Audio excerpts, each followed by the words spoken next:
My name is Dr. David Pound. I work at Indianapolis Gastroenterology and Hepatology. The area of gastroenterology and hepatology that interests me most is liver disease. I got into that when I was at IU Med Center.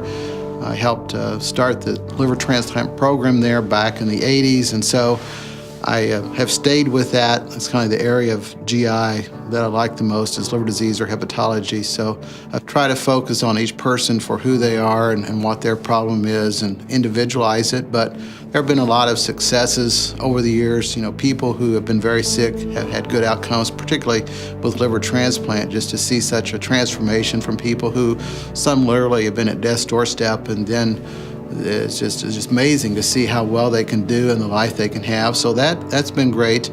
And then another area has been in the area of hepatitis C. It was isolated as a virus back in the late 80s, and then over the last 25 years, there's been a lot of research done, advances in therapy. And so in the very early days, the cure rate across the board was about 6% with 48 weeks of medicines with a lot of side effects. And now we're down in some cases to 8 weeks of treatment without interferon or ribavirin, with a single pill taken once a day in some cases, with minimal side effects and outcomes of 93, 95, in some cases 100% cure rate.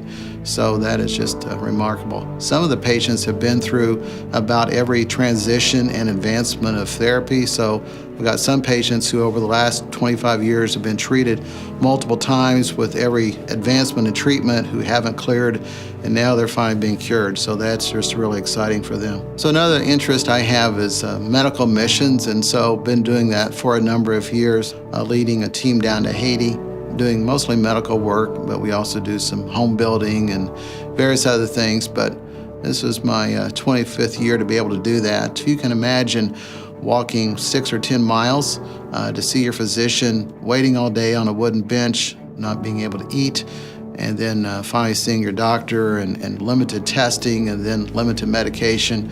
That's kind of life in Haiti. Trying to treat the whole person there, not only physically, but in all other aspects of their life, and trying to make it better for them. But I always find that they give me a lot more than I give to them. So it's been rewarding, and I enjoy that a lot.